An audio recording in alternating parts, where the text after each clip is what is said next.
प्यारे बच्चों, आज हम नया चैप्टर स्टार्ट करेंगे और चैप्टर का जो नाम है, इस पार्ट का नाम है बिंदु और चंद्र बिंदु। ठीक है, तो हिंदी की जो मात्राएं होती हैं उनमें हम जब मात्राएं कंप्लीट कर देते हैं उसके बाद हम बिंदु और चंद्र बिंदु दोनों को सीखते हैं। तो यहाँ मैं आपको बताना चाहती हूँ कि बिंदु का प्रयोग कब होता है। बिंदु होता है ये, यानी कि एक सिंपल डॉट जो होती है वो बिंदु उसे कहा जाता है। ठीक है, और इसकी साउंड होती है अंग। ठीक है, अगर आपको किसी भी वर्ड पर अंग की साउंड लगानी होती है तो आपको बिंदु का प्रयोग करना होता है। जैसे कि संग, अगर आपको सा पर ये बिंदु लगाना है, आपको स पर अगर अंग की मात्रा लगानी है तो संग, जैसे कि यहाँ लिखा है संतरा, अंगूर, पंखा, मंदिर, झंडा, बंदूक। ठीक है, तो आप एक सिंपल डॉट होता है ये, और ये डॉट इस तरह से होता है कि जहां पर भी आपको ये साउंड सुनाई देगी आपको ये डॉट वहां पर प्लेस करना होता है। ठीक है, एक बार देख लेते हैं फिर से। संतरा, अंगूर, पंखा, मंदिर, झंडा, बंदूक। तो ये बिंदु का जो प्रयोग होता है एक मात्रा की तरह होता है। जिस तरह हम ई की मात्रा लगाते हैं, आ की मात्रा लगाते हैं, ए की मात्रा लगाते हैं, इसी तरह हम बिंदु को भी लगाते हैं। और जब जो इसकी साउंड होती है वो हम रिकॉग्नाइज करते हैं और उसके बाद हम बिंदु को वहां पर प्लेस करते हैं। ठीक है, तो बिंदु से रिलेटेड कुछ शब्द हैं जो कि हम यहाँ देख लेते हैं। देखिए, यहाँ पर इसने 6 पिक्चर्स दे रखी हैं और इन 6 पिक्चर्स में आपको बिंदु भी लगाना है और चंद्र बिंदु भी लगाना है। यानी कि आपको ये रिकॉग्नाइज करना है कि पहले कहाँ चंद्र बिंदु आएगा और कहाँ बिंदु आएगा। तो मैंने आपको सिर्फ बिंदु बताया है अभी। तो बिंदु, आप ये चीज समझ के चलिए कि आपको बिंदु, जो चंद्र बिंदु की साउंड होती है वो होती है आ। यानी कि अगर आप चंद्र बिंदु को लगाएंगे, पहले तो हम इसका साइन समझ लेते हैं। हम ये देख लेते हैं पहले कि चंद्र बिंदु लगता कैसे है। ये है चंद्र बिंदु का चिन्ह और ये है बिंदु का चिन्ह। ठीक है, अगर आपको का पे बिंदु लगाना है तो आप का लिखेंगे और उसके ऊपर एक छोटी सी ये सर्कुलर आप डॉट वहां प्लेस कर देंगे। अगर आपको का पर चंद्र बिंदु लगाना है तो आप ये का लिखेंगे, उसके बाद आप एक मून बनाएंगे यानी जिसे चंद्र कहते हैं, और फिर उसके बाद बिंदु लगाएंगे। तो इसे चंद्र बिंदु क्यों कहा जाता है? क्योंकि इसमें चंद्रमा भी है और बिंदु भी है, इसलिए इसे चंद्र बिंदु कहते हैं। ठीक है, तो इसकी साउंड जो होती है वो होती है आ। क्या होती है? इसकी होती है अंग और इसकी होती है आ। जैसे कि 5, आंख, ऊंट। तो इसकी जो साउंड है वो ओ वाली होती है। ठीक है, अगर किसी भी शब्द पे लगता है तो हमें आ वहां पर सुनाई देता है। यहां पर भी देखिए ऊ के ऊपर भी ये लगा हुआ है तो यहाँ ओ यानी आ हमें सुनाई दे रहा है। ठीक है, तो अब आप इसको करने में बिल्कुल प्रॉपरली आप इसको कर पाएंगे। अब ये देखिए यहाँ ओ ग ली लिखी हुई है और यहाँ पे फिंगर को इस तरीके से पॉइंट आउट किया गया है, यानी इसमें आपको लगाना है ओंग ली।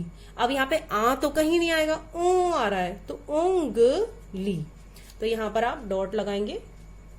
ठीक है, अब ये देखिए यहाँ आंख, और यहाँ क्या बना हुआ है? एक आई बनी हुई है यानी आंख बनी है। तो आ आपको सुनाई दे रहा है बहुत अच्छे से, तो आप यहाँ क्या लिखेंगे? आ, यानी चंद्र बिंदु लगाएंगे। पहले चंद्र बनाएंगे आप यहाँ पर और फिर यहाँ आप बिंदु लगाएंगे, तो ये हो जाएगी आपकी आंख। ठीक है, अब देखिए बंदर, तो ये वही फिर से आपको अंग सुनाई दिया तो आप यहाँ बिंदु लगाएंगे। बंदर, बंदर। ठीक है, बंदर यानी मंकी। सबने देखा है और सबने अच्छे से जानते हैं कि बंदर क्या होता है। नेक्स्ट है, देखिए मून है। मून को हम हिंदी में कहते हैं चांद। तो यहाँ पर भी आप चंद्र बिंदु लगाएंगे क्योंकि आ आपको सुनाई दे रहा है चांद। क्या सुनाई दे रहा है? चांद। तो आप चंद्र बिंदु ही लगाएंगे क्योंकि आ आपको सुनाई दे रहा है। ठीक है, नेक्स्ट है सांप। अब ये क्या है? स्नेक है और सांप है, तो सा अगेन चंद्र बिंदु, चंद्र और फिर बिंदु, सांप।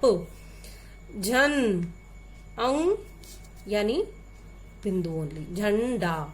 ठीक है, ये समझ में आया आपको? अब देखिए नीचे कुछ शब्द दिए गए हैं, इन्हें अलग अलग टोकरी में लिखना है।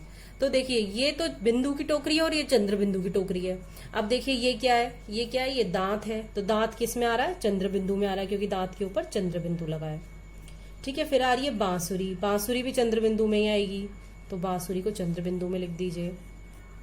फिर ये है अंग, अंग है बिंदु इसलिए से यहाँ लिख दीजिए। फिर है बंदूक, इसे यहां लिख दीजिए। फिर है ये बंदर, बंदर भी आपका इसी कॉलम में आ रहा है। कंघा भी इसी कॉलम में आ रहा है। पाव, चंद्रबिंदु, पाव, मां, चंद्रबिंदु, बंगला, बंगला। तो ये कितने वर्ड से 1 2 3 4 5 6 7 8 9 10 और यहाँ पे 5 ही हमें वो दे रखे हैं। एक हमसे स्किप हो गया है।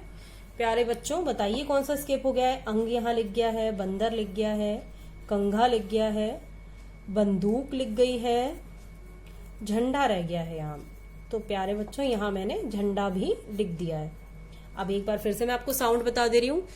अंग की जो मात्रा आएगी, अंग, जंग, तो वहां पर आप बिंदु लगाएंगे और जहां पर आपको आ सुनाई देगा वहां पर आप चंद्र बिंदु लगाएंगे। ठीक है, आ आपको जहां भी लगाना है वहां चंद्र बिंदु का प्रयोग होगा। जहां पर आपको अ लगाना है यानी कि ओंगली यानी ना का भी प्रयोग हो रहा है उसमें। अगर आप देखें तो बन, तो बा, न, आधा ना भी आपको सुनाई देता है जब आप बिंदु लगाते हैं, लेकिन चंद्र बिंदु में ऐसा कुछ भी नहीं होता है। चंद्र बिंदु में आपको सीधे आ की साउंड सुनाई देती है और जहां कहीं पे भी आपको आ की साउंड सुनाई दे रही है वहां पर आपको सीधे चंद्र बिंदु का ही प्रयोग करना होता है। तो आई होप ये एक्सरसाइज आपको समझ में आ गई है।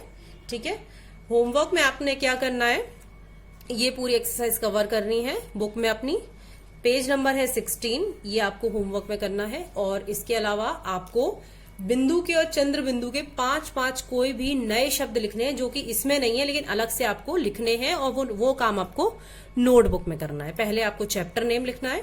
चैप्टर नेम लिखने के बाद आपको लिखना है बिंदु वाले शब्द और फिर 5 बिंदु वाले शब्द लिखने हैं। फिर नीचे लिखना है चंद्र बिंदु वाले शब्द, फिर आपको चंद्र बिंदु वाले शब्द लिखने हैं। ठीक है, आई होप आपको वीडियो अच्छा लगा और आपको समझ में आ गया है।